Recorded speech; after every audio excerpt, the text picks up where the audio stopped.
आप सभी साथियों को मेरा नमस्कार। साथियों, आइए देखते हैं शिक्षा विभाग एवं रोजगार से संबंधित कुछ महत्वपूर्ण अपडेट। तो पहली अपडेट है कि पदोन्नति में टेट की सुनवाई 12 अक्टूबर को। जी हां, पदोन्नति में जो है टेट को लेकर के लगातार हाईकोर्ट में सुनवाई चल रही है कि पदोन्नति में टेट अनिवार्य होगा या नहीं होगा।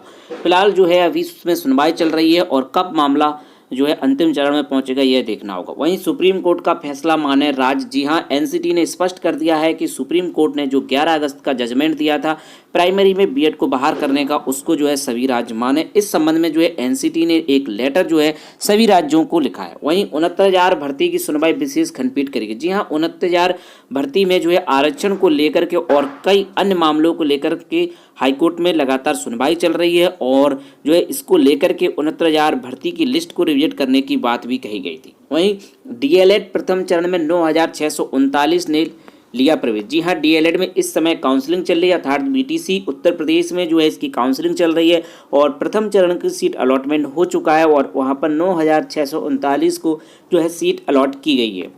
वहीं आगे देखें तो तदर्थ शिक्षकों को वेतन ना मिलने से परेशान। जी हाँ, तदर्थ शिक्षकों को काफ़ी महीने से जो है वेतन नहीं मिला, इस वजह से वो परेशान है। तो आइए देखते हैं सभी खबरें विस्तार से। तो पदोन्नति में टेट मामले की सुनवाई 12 अक्टूबर को होगी। List of fresh case is being revise. No one is present on behalf of the petition in the revisit call. In the interest of justice list this matter on 12/10/2023 as a fresh. तो ये 12/10/2023 को as a fresh सुना जाएगा और 14/9 का ये judgement है। यहाँ पर 12/10/2023 की बात की गई है। Writ number 3748 of 2023। ये आज का जो है Vivek Kumar Mishra and 5 other state of UP and 9 others के विरुद्ध है और यहाँ पर जो है इसकी सुनवाई अब 12 अक्टूबर को होने जा रही है। जैसे कोई अपडेट आती है आपको निश्चित रूप से यहाँ पर दी जाएगी।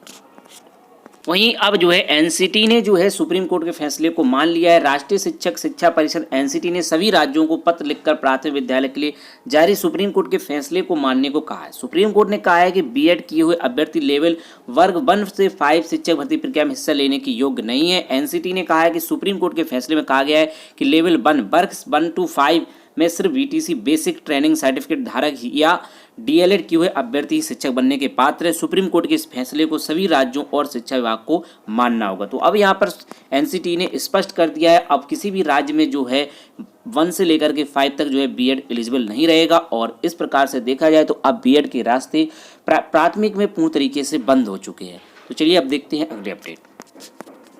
वहीं 69,000 भर्ती की सुनवाई लगातार कोर्ट में चल रही है। 69,000 सहायक शिक्षक भर्ती अब विशेष खंडपीठ करेगी। आरक्षण के मुद्दे पर अब अपीलों की सुनवाई। जी हां, 69,000 शिक्षक भर्ती मामले से जुड़े 19,000 सीटों के चयन में एकल पीठ के फैसले को आरक्षण मुद्दे पर चुनौती देने वाली विशेष अपीलों पर अब विशेष खंडपीठ सुनवाई करेगी। मुख्य न्यायमूर्ति प्रशासनिक आदेश जारी कर विशेष खंडपीठ नामित करेंगे।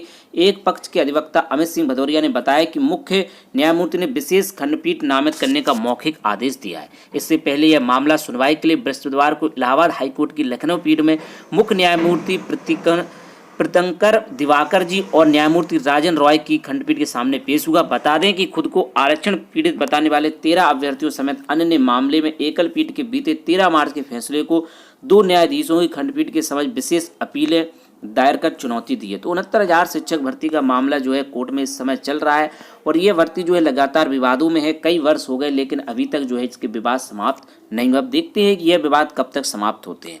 तो चलिए देखते हैं अगली अपडेट। वहीं डीएलएड में 9,639 ने लिया प्रवेश। जी हां, जब से 11 अगस्त 2023 के ऑर्डर बीएड वर्सेस बीटीसी आने के बाद से जो है डीएलएड अर्थात बीटीसी में प्रवेश की होड़ मच गई है। यहां बता दें कि diploma in elementary education DElEd 2023 में प्रवेश के लिए प्रथम चरण की काउंसलिंग बुधवार को पूरी हो गई थी। गुरुवार को 9,639 अभ्यर्थियों को उनके भरे गए विकल्प के क्रम में कॉलेज आवंटित कर दिया गया। अब संबंधित कॉलेज में वे प्रवेश ले सकते हैं। ये अभ्यर्थी 1 से 20,000 तक की रैंक हैं। इनकी काउंसलिंग 18 सितंबर से शुरू हुई थी। इस दौरान 10,088 अभ्यर्थियों ने कॉलेज का विकल्प भरा था। इसमें से 449 अभ्यर्थियों को पंजीकरण किसी कारण निरस्त कर दिया गया। प्रथम चरण की काउंसलिंग के बाद 2,16,711 सीटें अभी खाली हैं। गुरुवार से दूसरे चरण की काउंसलिंग शुरू हो गई है। उत्तर प्रदेश परीक्षा नियामक प्राधिकारी सचिव श्री अनिल भूषण चतुर्वेदी जी ने बताया कि दूसरे चरण की काउंसलिंग 24 सितंबर तक चलेगी। इसमें 20,001 से 80,000 रैंक तक के अभ्यर्थी कॉलेज का विकल्प भरेंगे। प्रथम काउंसलिंग में जो हिस्सा नहीं ले सके वे इसमें हिस्सा ले सकेंगे।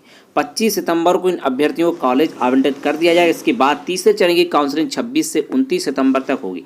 इसमें 80,001 से 1.5 लाख तक रैंक के अभ्यर्थी भाग ले सकेंगे। फिर इनको 30 सितंबर कॉलेज आवंटित किया जाएगा।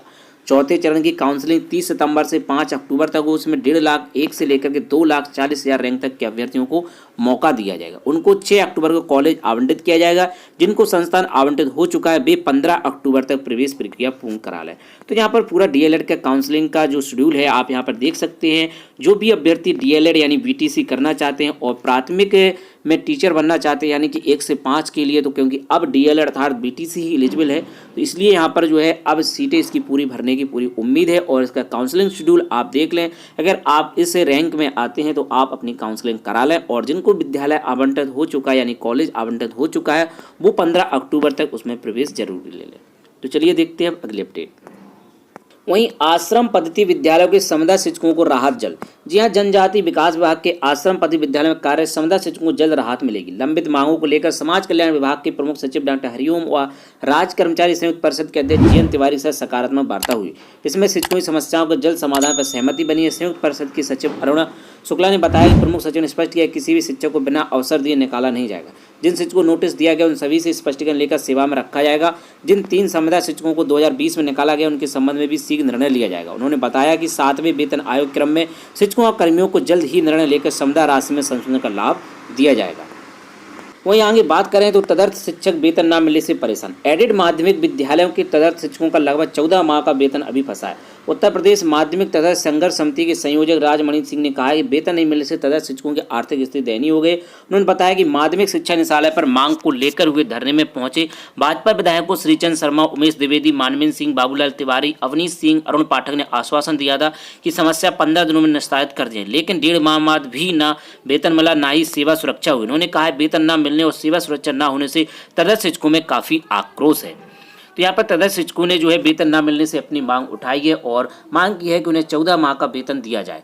साथियों देखते हैं अगली अपडेट। वहीं ई डिस्ट्रिक्ट सेवाओं की निर्धारित समय सीमा में होगा बदलाव। जी हां, 1 हफ्ते में मिलेंगे जाति, आय और निवास प्रमाण पत्र। माननीय मुख्यमंत्री श्री योगी आदित्यनाथ जी ने प्रदेश के सभी जिलाधिकारियों को ई डिस्ट्रिक्ट सेवाओं को तय समय सीमा के अंदर उपलब्ध कराने के निर्देश दिए। साथ ही सेवाओं के लिए निर्धारित तय और समय सीमा को कम करते 1 हफ्ता करने को कहा है। ऐसे में जल्द ही निर्धारित तय समय सीमा को कम करने आदेश जारी किया जाएगा। वहीं तय समय सीमा के बाद लंबित मामलों को लेकर जिला अधिकारियों को जवाबदेही तय की जाएगी। माननीय मुख्यमंत्री श्री योगी आदित्यनाथ जी के समक्ष ई डिस्ट्रिक्ट की सेवाओं का खाका प्रस्तुत किया गया। गुरुवार को बैठक में अधिकारियों ने बताया कि मुख्यमंत्री जी ने जिला अधिकारियों को ई डिस्ट्रिक्ट सेवाओं के निस्तारण में हिलावाली और लेट लतीफी करने वालों पर सख्त कार्रवाई करने के निर्देश दिए गए। ऐसे में अब प्रदेशवासियों को जाति, निवास, आय और हैसियत प्रमाण पत्र के लिए लंबा इंतजार नहीं करना पड़ेगा। सीएम साहब ने कहा है कि समय सीमा 45 दिन से घटाकर 1 हफ्ता करने के निर्देश दिए हैं। दरअसल ई डिस्ट्रिक्ट के तहत प्रदेश में जनवरी से अब तक 61,32,976 जाति प्रमाण पत्र के आवेदन प्राप्त हुए, जिन्हें तहसीलदार द्वारा 15 दिनों में जारी किया जाता है। अब तक